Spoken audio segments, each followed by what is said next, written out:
अपने ससुर जी की इंसानियत भी बताई कि कभी अपने बेटे से भी नहीं बताया कि मेरी बहू मेरे साथ ऐसा बुरा बर्ताव कर रही है।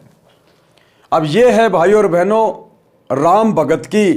इंसानियत का और सहनशीलता का नतीजा।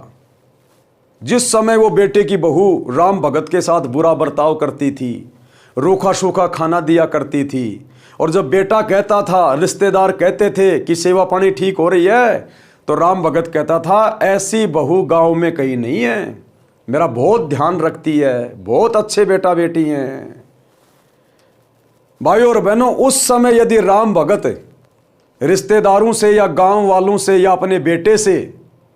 अगर अपनी पुत्र वधू की बुराई करता, उसको डांट मरवाता, उसकी बेइज्जती करवाता, क्योंकि रिश्तेदारों के सामने बुराई करता, हकीकत बताता,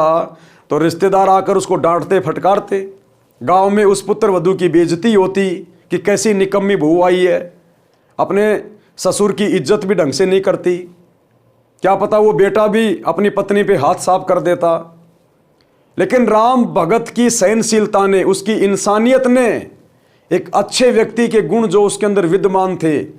जिस कारण से उसने कभी भी अपने बेटा बेटी की बुराई नहीं की, किसी के आगे नहीं रोया धोया, उस इंसानियत का परिणाम ये निकला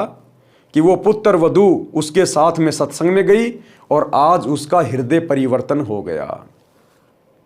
अन्यथा यदि वो अपने बेटे की बहू की बुराई करता, शिकायत करता, लड़ाई झगड़ा करता, तो वो बेटे की बहू कभी भी राम भगत के साथ में सत्संग में नहीं आती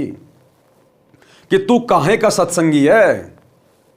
अरे सत्संगियों को तो हमने सुना है अपने गुरु पे विश्वास होता है, भक्ति पे विश्वास होता है, और तू तो सारा दिन मेरी निंदा चुगली, मेरी बुराई करने से बाज नहीं आ रहा, 24 घंटे हमारे घर में तू झगड़ा रखता है।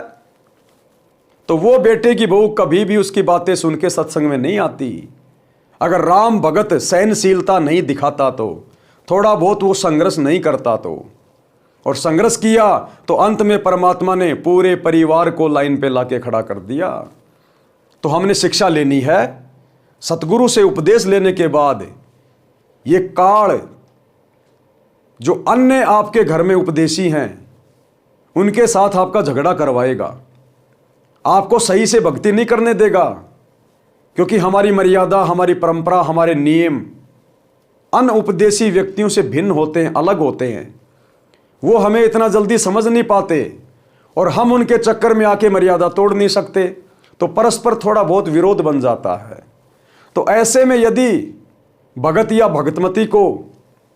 परिवार का कोई भी अनुपदेशी व्यक्ति दो बातें कह देता है, दो चार थप्पड़ मुक्के मार देता है, तो भगत ने सहनशीलता दिखानी चाहिए, नम्रता दिखानी चाहिए। अगर उसके साथ में वैसे लड़ाई झगड़ा करने लग गए, थप्पड़ का जवाब थप्पड़ से देने लग गए, गाली का जवाब गाली से देने लग गए,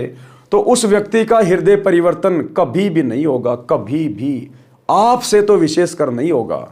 भले दूसरे के कहने से वो सत्संग में चला जाए, लेकिन आपके कहने से नहीं जाएगा, क्योंकि आपसे फिर वो ईर्ष्या रखने लग जाएगा विशेष,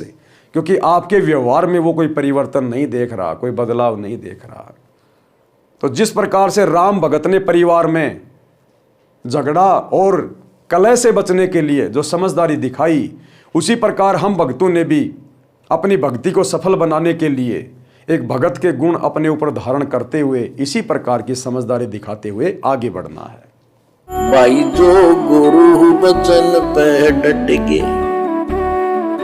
कट गए फंद 84 के, कट गए फंद 84 के, कट गए फंद 84 के।